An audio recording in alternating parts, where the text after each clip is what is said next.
हैं इधर बायोलॉजी का very very most important topic है नर्वस सिस्टम। क्या है? Nervous system. नर्वस सिस्टम को याद रखेंगे हिंदी में बाबू क्या कहते हैं? तंत्र का तंत्र कहते हैं। सबसे पहले तंत्र समझिए।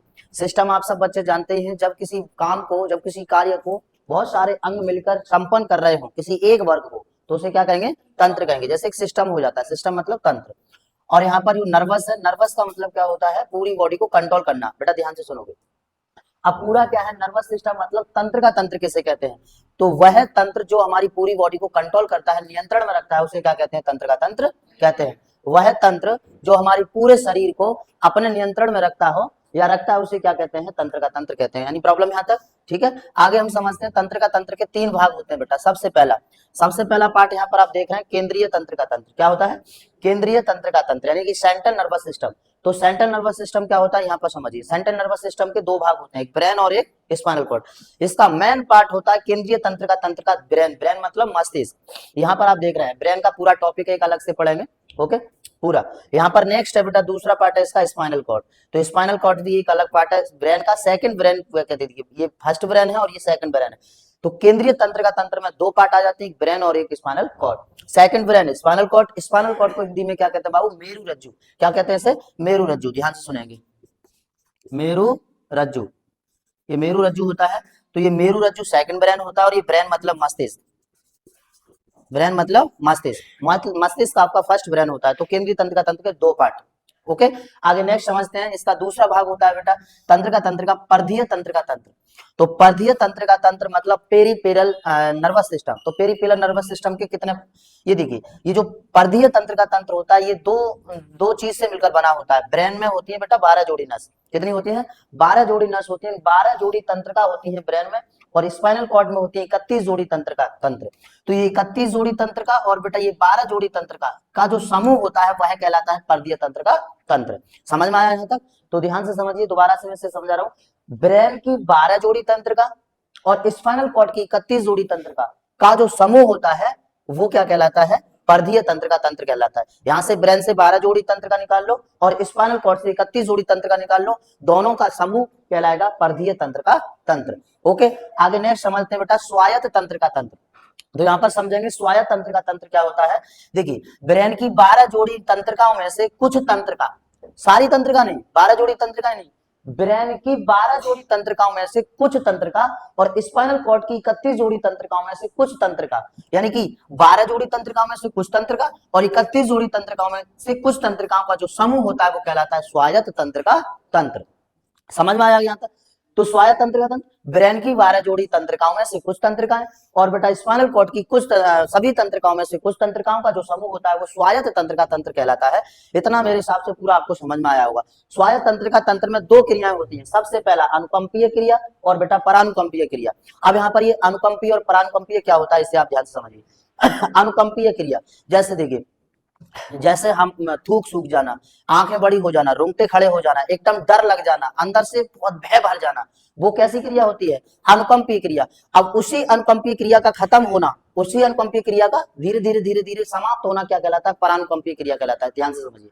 जैसे आप एग्जाम्पल में समझिए, हम एकदम अंधेरे में छत पे खड़े हैं, एकदम अंधेरे में छत पे खड़े हैं और अचानक ही हमें लग रहा है कि कोई हमारे पास आ रहा है, लेकिन वहां हमारे पास उजाला उजाला नहीं है, एकदम ऐसा माहौल है जैसे वहां पर हम अकेले हैं, कोई भी हमारे पास नहीं है, लेकिन अचानक ही कोई हमारे पास आ जाए तो हमें क्या लग जाए? वहां एकदम डर लग जाए, एकदम भय हो जाए, पता नहीं भैया जब कौन है। लेकिन तो जैसे डर लगता है वैसे क्या हो जाता है? एकदम थूक सूख जाता है, रोंगटे खड़े हो जाते हैं, अंदर से कंपन उत्पन्न हो जाता है और बहुत ही डर भर जाता है। उसे कहते हैं बेटा अनुकंपीय क्रिया। अब जब पता चलता है अरे यार ये तो हमारी मम्मी जी थी, तो वहां पर जब धीरे धीरे धीरे धीरे वह क्रिया फिनिश होते जाती है, एकदम हमें पता चल जाता है, शांति, थूक आराम से बनने लगता है, रोंगटे बैठ जाते हैं, डर खत्म हो जाता है, तो इस क्रिया को क्या कहते हैं? परानुकंपीय क्रिया। यानी अनुकंपीय क्रिया के बाद जो क्रिया खत्म होती है, वह जो धीरे धीरे धीरे धीरे अनुकंपीय क्रिया खत्म होती जाती है, उसे क्या कहते हैं? परानुकंपीय क्रिया कहते हैं। कोई प्रॉब्लम यहाँ तक? तो समझ में आ गया होगा। स्वायत्त तंत्र का तंत्र में 2 क्रिया होती है, एक अनुकंपीय और एक परानुकंपीय। यहाँ पूरा आप समझ गए होंगे। ठीक है, तो तंत्र का तंत्र किसे कहते हैं? पूरे शरीर को कंट्रोल अपने में नियंत्रण रखने वाले तंत्र को क्या कहते हैं? तंत्र का तंत्र कहते हैं। इतना बेटा पहले आप नोट डाउन कर लीजिए, इससे आगे अभी बताते हैं। देखिए बेटा अभी अभी हमने तंत्र का तंत्र को समझा। अब यहाँ पर उसका पार्ट है केंद्रीय तंत्र का तंत्र में मेन पार्ट बेटा ब्रेन। तो ब्रेन को हम समझ लेते हैं। ब्रेन को हिंदी में क्या कहते हैं बाबू? मस्तिष्क कहते हैं। मस्तिष्क दिमाग या भेजा, मस्तिष्क दिमाग या भेजा, बात समझना ध्यान से।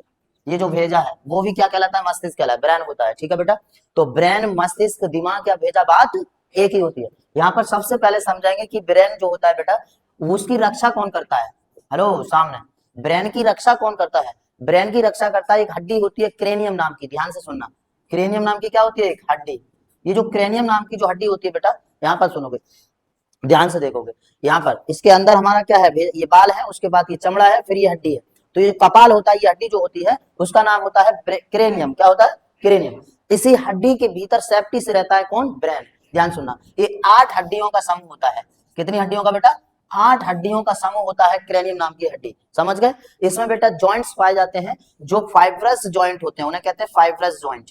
फाइब्रस जॉइंट होते हैं बेटा, ध्यान से सुनो, फाइब्रस जॉइंट।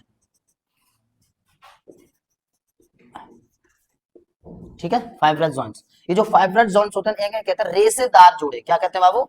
रेशेदार जोड़े। ये बहुत मजबूत होते हैं, ये रेशेदार जोड़े होते हैं। ध्यान से सुनोगे, ये जो हड्डी बनी होती है क्रेनियम नाम की हड्डी, वो 8 हड्डियों से मिलकर बनी होती है। ये जो 8 हड्डियां होती हैं उनमें जोड़े होते हैं, जो होते हैं बेटा रेशेदार जोड़े होते हैं। समझ गए? ये जो क्रेनियम नाम की हड्डी होती है, अब देखिए ध्यान से, क्रेनियम नाम की हड्डी के नीचे, हड्डी के बाद भी एक लेयर पाई जाती है जिसका नाम होता है मेनिनजॉइट। ध्यान से सुनोगे, क्या नाम होता है बाबू? मेनिनजॉइट। मेनिनजॉइट। ठीक है, मेनिनजॉइट। ये मेनिनजॉइट की जो परत होती है, इसके भीतर होता है, इसके अंदर होता है कौन होता है बेटा? ब्रेन। इसके अंदर, मेनिनजॉइट के अंदर होता है बेटा जी ब्रेन। जब कभी कभी व्यक्ति के सिर पर चोट लग जाती है तो हड्डी पर चोट लगने के कारण वो सहन कर जाता है, कोई प्रॉब्लम नहीं होती। लेकिन क्या होता है, अगर हड्डी को पार करके, इस क्रेनियम नाम की हड्डी को पार करके चोट जहां पर लग जाए बेटा, मेनिनजॉइट की परत पर लग जाए, अगर इसको क्षति पहुंच जाए मेनिनजॉइट को, तो एक बीमारी हो जाती है। ध्यान से सुनना, क्या हो जाती है? बीमारी, और जिसका नाम हो जाता है मेनिनजाइटिस। क्या नाम होता है? मेनिनजाइटिस। ये मेनिनजाइटिस की जो प्रॉब्लम होती है बहुत खतरनाक होती है। इससे कभी कभी व्यक्ति ज्यादा बड़ी गंभीर प्रॉब्लम में पहुंच जाता है और उसके ना के उसमें होता है कि वो बच जाए। समझ गए? इस बीमारी को क्या कहते हैं? मेनिनजाइटिस कहते हैं। अगर मेनिनजॉइट की लेयर में चोट लग जाती है जिसके कारण बीमारी हो जाती है क्या? मेनिनजाइटिस। जैसे एक आधी % होता है कि व्यक्ति बच जाए, बचने के 1 आधी % चांस होते हैं। कोई प्रॉब्लम यहाँ पर? इतना समझ में आ गया? अब एक बात ध्यान समझिए बेटा, सबसे पहले क्या, ये हमारा बाल है सिर पर, फिर ये क्या है? चमड़ा है, फिर ये क्या है? चमड़ा है। फिर उसके बाद में इसे बकोटेंगे तो क्या निकलेगा? हड्डी निकलेगी। कौन सी हड्डी? क्रेनियम नाम की हड्डी निकलेगी, जिसे कपाल कहते हैं। समझ गए? उसके बाद हटाएंगे फिर क्या निकलेगा? मेनिनजॉइट की लेयर निकलेगी, मेनिनजॉइट की लेयर। उसके बाद जब हटाएंगे तो बेटा एक सेल होता है, न्यूरॉन सेल। क्या होता है? न्यूरॉन सेल होता है, वो निकलता है। उसके बाद फिर हटाएंगे, फिर गीलियल सेल निकलता है। फिर गीलियल सेल के बाद हमारा सेप्टिस होता है कौन? ब्रेन। ब्रेन। समझ गए? तो इतना सब कुछ है, पहले से आप नोट डाउन कर लीजिए, आगे फिर इसके बारे में बताते हैं। देखेंगे बेटा, अभी अभी हमने ब्रेन के बारे में समझा, अब हम समझेंगे पार्ट्स ऑफ ब्रेन, कि ब्रेन के कितने पार्ट्स होते हैं। तो ब्रेन के 3 पार्ट्स होते हैं। सबसे पहला अग्र मस्तिष्क, दूसरा बेटा मध्य मस्तिष्क, और तीसरा होता है हमारा पश्च मस्तिष्क। तो 3 भागों में ये ब्रेन का क्या होता है? डिवाइडेशन होता है। सबसे पहला अग्र मस्तिष्क, दूसरा मध्य मस्तिष्क और तीसरा पश्च मस्तिष्क। यहाँ पर अब समझेंगे अग्र मस्तिष्क को। सबसे पहला हम देखेंगे बेटा यहाँ पर अग्र मस्तिष्क। अग्र मस्तिष्क के भी 3 भाग। कितने भाग? 3 भाग, सेरिब्रम, थैलेमस और हाइपोथैलेमस। सबसे पहले हम सेरिब्रम को समझते हैं। बेटा सेरिब्रम को मैंने पहले से देखिए पूरा लिख दिया है यहाँ पर, मैं समझा रहा हूँ, ध्यान से समझना। सेरिब्रम को प्रमस्तिष्क भी कहते हैं। क्या कहते हैं बाबू? क्वेश्चन आ जाता है कि प्रमस्तिष्क किसे कहते हैं, तो याद रखना दिमाग का वह भाग जो सेरिब्रम होता है। और कितना होता है? सबसे ज्यादा भाग दिमाग का क्या होता है? सेरिब्रम ही होता है। समझ गए? तो प्रमस्तिष्क किसे कहते हैं? सेरिब्रम को कहते हैं। ये दिमाग का 66% भाग होता है, यानी 66% भाग कौन सा होता है? सेरिब्रम होता है। सबसे ज्यादा पार्ट दिमाग का तो होगा कौन सा? सेरिब्रम। क्वेश्चन आ जाता है कि दिमाग का उस भाग का नाम बताइए जो सबसे ज्यादा होता है। कौन सा? सेरिब्रम। सेरिब्रम का मुख्य काम होता है कि ये मेमोरी पावर का काम करता है। मेमोरी पावर जैसे चीजों को समझना, सुनना, देखना, पता लगाना कि ये कौन है, क्या है, ये सारी चीजों का काम किसका होता है? सेरिब्रम का। सबसे बड़ा और महत्वपूर्ण काम सेरिब्रम का होता है दिमाग के अंदर। ओके बेटा, ये मेमोरी पावर देखिए मैंने लिख दिया, मेमोरी पावर, जिज्ञासा, याददाश्त क्षमता और समझना। ओके, याददाश्त, जिज्ञासा क्षमता, जिज्ञासा पावर को भी ये बढ़ाता है। यहाँ पर आईक्यू लेवल भी सेरिब्रम पर ही डिपेंड करता है कि आईक्यू लेवल बच्चे का कितना है या किसका कितना है। कोई कोई बच्चा होता है जिसका दिमाग हाई चलता है और कोई कोई बच्चा होता है जिसका दिमाग लो चलता है। तो वो किस पर डिपेंड करता है बेटा? सेरिब्रम पर। तो सेरिब्रम का दिमाग के अंदर हाई होना बहुत जरूरी है। समझ गए यहाँ तक? तो मेमोरी पावर यानी कि चीजों को रिकॉर्ड करना, सुनकर उनको अपने अंदर में प्रवेश करना, जिज्ञासा जगाना, याददाश्त क्षमता, समझना, ये सब किस पर डिपेंड है? सेरिब्रम पर। कोई प्रॉब्लम यहाँ तक? तो सेरिब्रम को समझ गए होंगे। सेरिब्रम किसे कहते हैं? यहाँ पर पूरा मैंने लिख दिया है, ध्यान समझिए। एक बात और याद रखेंगे कि जो ब्रेन का वेट होता है बेटा, जो ब्रेन है, ब्रेन का जो वेट होता है वो लगभग 1350 ग्राम से लेकर 1400 ग्राम के आसपास होता है। 1350 ग्राम से लेकर 1450, ठीक है बेटा, ध्यान से सुनना। तो 1350 ग्राम से लेकर 1450 ग्राम तक होता है। मैं यही आपको बता दे रहा हूँ कि जो लड़कियों के दिमाग का वजन होता है वो लगभग 1300 से 1350 ग्राम होता है, और जो लड़कों के दिमाग का वजन होता है बेटा वो 1400 से 1450 ग्राम तक होता है। ओके, तो कम वजन होता है दिमाग, लड़कियों के दिमाग का वजन कम होता है, लड़कों के दिमाग का वजन ज्यादा होता है। तो फीमेल के दिमाग का वजन 1300 से 1350 ग्राम तक, और मेल के दिमाग का वजन 1400 से 1450 ग्राम तक, मतलब कुल मिला के कितना हो जाता है 1350 से 1450 ग्राम तक दिमाग का वजन होता है। एनी प्रॉब्लम यहाँ तक? ठीक है। अब उसके बाद में बेटा हम बढ़ जाते हैं, नेक्स्ट देखते हैं इसका दूसरा पार्ट, थैलेमस। थैलेमस का मुख्य काम होता है बाहर के तापमान को बताना, बाहर के टेम्परेचर को बताना कि बाहर कितना गर्मी है, कितना ठंडा है, कितना हम कहीं जल तो नहीं गए, जैसे कोई व्यक्ति जल जाता है तो उसका टेम्परेचर कौन बताता है? थैलेमस। थैलेमस सिग्नल भेजता है किसको? ब्रेन को। तो ब्रेन पता करता है कि हम इससे जले हैं, ऐसे जले हैं, इतना जले हैं। तो यहाँ पर कोई चीज चुबा देता है, पिरमिन चुबा देता है, कोई नकोट लेता है, तो वहां पर कौन बताता है? थैलेमस बताता है। मतलब कुल मिला के याद रखेंगे कि बाहर के तापमान को कौन बताता है? थैलेमस बताता है। कोई प्रॉब्लम? आगे बढ़े, आगे बेटा हाइपोथैलेमस। हाइपोथैलेमस बहुत ही खतरनाक चीज है, ये ध्यान से सुनना। हाइपोथैलेमस दिमाग के अंदर, ये लड़कियों में कम एक्टिव होता है, ये लड़कियों में कम एक्टिव, जो भी गर्ल्स होती है उनमें ये कम एक्टिव होता है बेटा हाइपोथैलेमस, लेकिन लड़के लोगों में हाइपोथैलेमस बहुत ज्यादा एक्टिव होता है। इसका काम होता है अंदर के तापमान को बताना, अंदर के तापमान को बताना। जैसे समझिए, जैसे यहाँ पर भूख लगना, प्यास लगना, हंसना, प्यार का फीलिंग भी कौन जगाता है? हाइपोथैलेमस। ये याद रखिए, मैं आपको बता रहा हूँ गर्ल्स में बहुत कम होता है। गर्ल्स कोई काम कर रही, लड़की कोई काम कर रही तो वो अपना काम पर ही ध्यान देगी, अदर ध्यान नहीं देगी। लेकिन लड़का अगर चाय भी पी रहा है या फिर कोई काम कर रहा है तो दूसरी तरफ बहुत ध्यान देगा, कि देखेगा कि कौन सुंदर है कौन नहीं है। तो वहां पर प्यार की फीलिंग भी कौन जगाता है बेटा? हाइपोथैलेमस जगाता है। कोई प्रॉब्लम यहाँ तक? ये समझ गए? तो लड़कों में ज्यादा एक्टिव होता है। ये पसीना भी छुड़ाता है, रोना, यानी कि अंदर का जितना भी टेम्परेचर है वो सब कौन बताता है? हाइपोथैलेमस बताता है। यहाँ तक समझ में आ गया टोटल? अब आगे बढ़ जाते हैं बेटा मध्य मस्तिष्क पर। तो मध्य मस्तिष्क समझेंगे कि मध्य मस्तिष्क के दो भाग होते हैं। सबसे पहला पार्ट कार्पोरा, दूसरा बेटा सेरिब्रल या पेंडलिक। सेरिब्रल या पेंडलिक, देखिए याद रखेंगे यहाँ पर कार्पोरा का मुख्य कार्य होता है कि सुनना और देखना, सुनना और देखना, कि हम क्या सुने और क्या देखें। तो जो भी हम सुनते हैं देखते हैं वो तुरंत सिग्नल भेज देता है ब्रेन को, कौन? कार्पोरा। समझ गए? कार्पोरा पर दो ही काम होते हैं, सबसे पहला सुनना और देखना। कोई प्रॉब्लम? यानी कि यहाँ per year and I, year and I, तो याद रखेंगे। आगे सेरिब्रल या पेंडलिक, सेरिब्रल या पेंडलिक का काम होता है ब्रेन और स्पाइनल कॉर्ड के बीच आपसी संबंध बनाना। ध्यान से सुनिए बेटा, ध्यान से समझिए। यहाँ पर ये हमारा फर्स्ट ब्रेन है, ये क्या है? पूरा ब्रेन है। यहाँ पर पीछे से जाता है स्पाइनल कॉर्ड, यहाँ पर देख रहे हैं ये हॉल होता है, यहाँ पर हड्डी नहीं होती है। पीछे दिन ब्रेन पर क्या नहीं होती है? हड्डी नहीं होती है। बहुत बड़ा हॉल होता है, सबसे बड़ा हॉल यहाँ पर दिमाग में पीछे ही होता है, जिसका नाम होता है फोरा मैग्नम हॉल। क्या नाम होता है? फोरा मैग्नम हॉल नाम होता है। यहाँ से ही होते हुए स्पाइनल कॉर्ड ये जाता है यहाँ पर।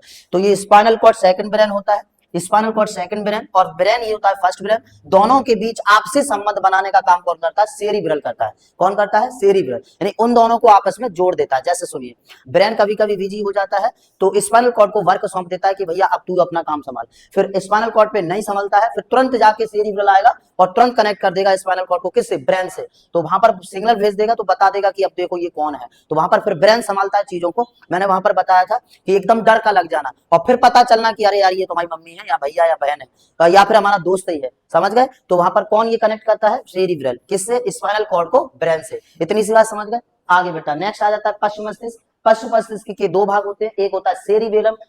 एक क्वेश्चन पूछ देता है कि सेरिबेलम तो सबसे बड़ा पार्ट है, फिर दूसरा सबसे बड़ा भाग ब्रेन का कौन सा होता है? तो याद रखेंगे ये दूसरा सबसे बड़ा भाग ब्रेन का होता है।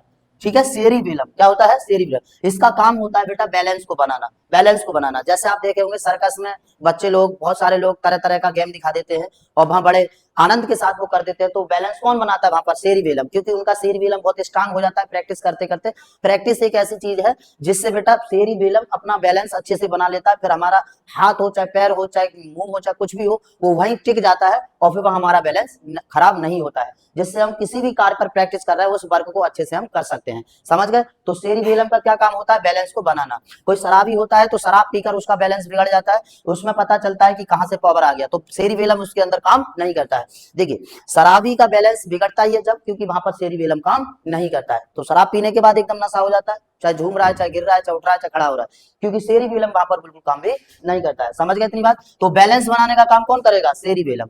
आगे बेटा नेक्स्ट आ जाता है मेडुला या ऑब्लंगाटा। ध्यान से समझिए, मेडुला और ऑब्लंगाटा का बहुत महत्वपूर्ण कार्य है। ये क्या करता है? मेटाबॉलिक क्रियाओं को करता है। मेटाबॉलिक क्रियाएं मतलब यहाँ पर देखिए मैंने पहले से लिख दिया है, मेटाबॉलिक क्रियाएं दो टाइप की होती है, एनाबॉलिक और एक कैटाबॉलिक।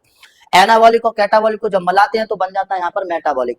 एनाबॉलिक को समझिए, एनाबॉलिक का मतलब होता है जब कोई चीज बन रही है, जैसे 20 अमीनो एसिड से मिलकर एक प्रोटीन का निर्माण, 20 अमीनो एसिड आपस में मिलते हैं तो किसका निर्माण हो जाता है? प्रोटीन का। तो वो क्या है? एनाबॉलिक। जैसे यहाँ पर समझिए 38 एटीपी बनते हैं, 38 एटीपी से ग्लूकोज का निर्माण हो जाता है, क्या है? एनाबॉलिक। तो किसी भी चीज का बनना एनाबॉलिक कहलाता है। और कैटाबॉलिक का मतलब होता है किसी भी चीज का टूटना, किसी भी चीज का टूटना कैटाबॉलिक कहलाता है। जैसे हमारा पाचन, हम यहाँ पर खाना खा के छोड़ देते हैं, बाकी अंदर सब क्रियाएं होती रहती हैं, टूट फूटता रहता है, छोटे छोटे कणों में विभाजित होते रहते हैं कण, तो वहां पर क्या है? वो कैटाबॉलिक है। तो किसी भी चीज का टूटना कैटाबॉलिक, किसी भी चीज का बनना एनाबॉलिक, और जब दोनों मिल जाते हैं तो बन जाता है यहाँ पर मेटाबॉलिक। वो कोई प्रॉब्लम यहाँ पर? तो इन क्रियाओं का भी होना बहुत जरूरी है। देखिए हम खाना वाना खा के सब छोड़ देते हैं, आराम से लेट जाते हैं, सो जाते हैं, अंदर काम करता है क्या? हमारा मेडुला या ऑब्लंगाटा। पाचन, श्वसन, उत्सर्जन सब का काम किस पर डिपेंड है? मेडुला या ऑब्लंगाटा पर। इतना पूरा डिटेल आपको समझ में आ गया होगा। ये पार्ट्स ऑफ ब्रेन है, यहाँ पर इसे अच्छे से आप समझ लीजिए, और इतना पहले आप बेटा नोट डाउन कर लीजिए। चलिए जल्दी से देखिए बेटा, नेक्स्ट ब्रेन के बाद हम समझते हैं स्पाइनल कॉर्ड को। स्पाइनल कॉर्ड यानी कि मेरुरज्जु। मेरुरज्जु को याद रखेंगे, ये क्या है बेटा? ब्रेन का। अगर पूछा जाए क्वेश्चन कि सेकंड ब्रेन किसे कहते हैं, तो सेकंड ब्रेन याद रखेंगे किसे कहते हैं? स्पाइनल कॉर्ड को। तो स्पाइनल कॉर्ड क्या होता है बाबू? सेकंड ब्रेन होता है, यानी कि हिंदी बोलेगी द्वितीयक मस्तिष्क। तो द्वितीय मस्तिष्क कौन सा होता है बाबू? मेरुरज्जु। ओके, इसमें याद रखेंगे। देखिए ध्यान से, अगर ब्रेन को सेफ्टी पहुंचाता है कौन? हड्डी, यानी कि जो क्रेनियम नाम की हड्डी होती है वो सेफ्टी पहुंचाता है, ब्रेन की रक्षा करता है। तो याद रखेंगे कि जो स्पाइनल कॉर्ड होता है, ये जो स्पाइनल कॉर्ड होता है, इसकी रक्षा कौन करता है बेटा? ध्यान से सुनेंगे, इसकी रक्षा करता है रीढ़ की हड्डी। कौन करता है? रीढ़ की हड्डी। रीढ़ की हड्डी इसका रक्षा करता है। ध्यान से मेरुरज्जु की रक्षा कौन करता है? रीढ़ की हड्डी, जिसे कहते हैं बैकबोन। बैकबोन, कोई दिक्कत यहाँ तक? ये जो बैकबोन होती है रीढ़ की हड्डी, वो क्या करती है? मेरुरज्जु की रक्षा करती है। कोई प्रॉब्लम यहाँ पर? ठीक है। बैकबोन में यहाँ पर देखिए, ये जो मेरुरज्जु होता है बेटा पूरा वायरिंग की तरह होता है। जो रीढ़ की हड्डी, जैसे सपोज करिए पाइप है, पाइप है हमारा, लाइट फिटिंग होता है, उसके पाइप से भीतर से होके क्या जाता है? बाहर जाता है। उसी प्रकार रीढ़ की हड्डी से होते हुए स्पाइनल कॉर्ड का क्या जाता है? वायर पूरा जाता है, तारपुर जो भी है, यानी कि जितनी भी नब्स हैं वो कहां से होके जाती हैं? रीढ़ की हड्डी के भीतर से होके जाती है। ओके, इसे स्पाइनल कॉर्ड कहते हैं। इसकी रक्षा कौन करता है? रीढ़ की हड्डी करता है। अब ध्यान समझ लीजिए, इसकी जो नस है यहाँ पर देख रहे हैं, ये इधर नब्स होती है, इधर तंत्रिकाएं होती हैं और इधर तंत्रिकाएं होती हैं। तो जो तंत्रिकाएं होती है ये होती है बेटा 31 जोड़ी तंत्रिकाएं। कितनी होती है? 31 जोड़ी तंत्रिकाएं होती है। समझ गए क्या? ध्यान से, ये जो 31 इधर और 31 इधर, टोटल कितना? 62। ये ब्रेन है ऊपर, ये ब्रेन से यहाँ पर फोरामेग्नम नाम का हॉल होता है, वहां पर ये स्पाइनल कॉर्ड जुड़ा होता है, और यहाँ पर ये ब्रेन होता है बेटा। ब्रेन में 12 जोड़ी नस होती है। कितनी होती है बाबू? 12 जोड़ी। यानी टोटल नस कितनी होती है ब्रेन में? टोटल तंत्रिका ब्रेन में कितनी होती है? 24 होती है। तो 24 तंत्रिका ब्रेन में 12 जोड़ी, और स्पाइनल कॉर्ड में कितना होता है? 31 जोड़ी तंत्रिका, मतलब 62 तंत्रिका। समझ गए? ये स्पाइनल कॉर्ड और ब्रेन। देखिए क्या होता है कि ब्रेन कभी कभी बिजी हो जाता है एकदम खूब, जैसे कहते हैं बिजी का मतलब होता है कि वो आराम चाहता है। तो आराम एकदम बिजी व्यस्तता में दिमाग बैठा हुआ है एकदम शांति से। अब उस ब्रेन ने किसको काम सौंप दिया है? स्पाइनल कॉर्ड को। ब्रेन ने कहा कि भैया आप तुम देखो, अब हमारे बस की बात नहीं, हम थोड़ा आराम करने जा रहे हैं।